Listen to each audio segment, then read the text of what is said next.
Alright, just going to go through this quickly. This is the AP20 Toguard wireless full HD 1080p battery security camera. So it does have the option to plug it in, I believe, but it's a wireless plug-in free camera. I think it was up to 3 months without plugging it in. So we'll go over the sides of the box here. Full HD 1080 video. The AP20 records in 1080 full HD resolution, giving more details than ever. Well, we actually can get better details than that, but that's okay. 100% wireless installation, so no power cable needed here on this. I will get to it deeper in later. I think oh, there it is. It will last up to 3 months on standby. Probably a lot less than that if you are having lots of videos recorded, etc. So I'm not a big fan of battery operated wireless cameras, especially if you want to put them outside. However, this one has the option to plug it in and use it as a wired camera, so that's probably the configuration I'm going to use. That said, 3 months is a long time for standby if you don't have a lot of activity. So here is the unboxing. Everybody loves an unboxing. Here's what yours will look like when you get it. There's the AP20 user manual, so that's that. There's a surprise there, check that out. The user manual is fairly complete. I've already gone through this, although it looks like this is the first time I've opened this. We'll go quickly through the user manual because some people like to see that and see what's going on there. So basically they just show you the basic parts and etc. of the camera. They go through installation instructions, so you've got to open a little port underneath. There's a little rubber flat. We'll get to that in a second. You're going to have to scan either on your Apple, iOS, or Android devices, scan a QR code, and that'll get you to uploading the app that's required to run this. Then they walk through some of the app, how to get through it, how to navigate your way to get your cameras hooked up and functioning. Fairly straightforward this was, and the English in here, I must say, is not too bad actually. It's there, it's good. You know, it's perfectly understandable for sure. More on the app here. They're just walking you through the ways to use it, get yourself through it to the home page, and then get yourself set up and setting up scheduling, etc. like that for your cameras. Some further setup, a lot of details in the setup. There's a lot of stuff that this thing can do. It's capable of a lot. And then back here, some specifications. We have the resolution, of course, is 1920 by 1080. The visual angle is 120 degrees, which is pretty good. That could be a little bit wider actually, but 120 is not bad. You get a good field of view with that.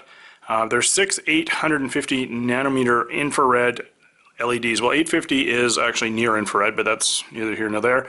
At any rate, you cannot see the lights on this thing, which is good. If you don't want the bad guys to see that you see, that they see that you see that you see them. Two-way communication with echo cancellation, so I guess that's good if it's close to your audio mic. Wi-Fi, of course. Local SD card up to 32 gigs. It's not included, of course. And then there's also cloud storage. I think that's a subscription. Wake up duration, so that's the time from motion sensed to coming on, is 600 microseconds. That's well under a second. That's pretty good. The PIR body detector and the APP manual wake up. So that's the infrared detector that detects heat, and then there's also an app manual wake up. You can wake it up with the app itself. The battery on the unit is a 2600 milliamp hour lithium ion battery, and the current use is 300. That's the power consumption. The working current is 250. So external battery supply is a DC 5 volt 2.5 amp. That's pretty typical. And then there's some contact information for the various countries that if you have an issue. So moving right along, here's what's included. It comes with a small micro USB cord. That'll be for firmware updates, etc., etc. You could also use that as a power cord if you have a power source near your installation location.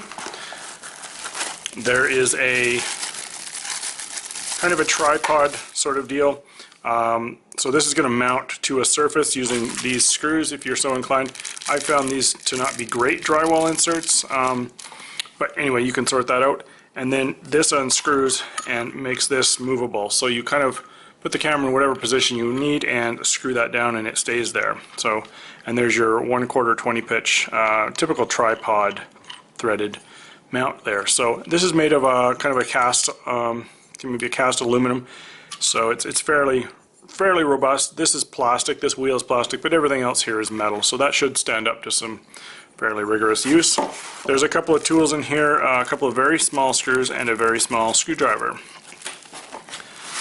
Getting to the meat of the matter, we'll get the box out of the way.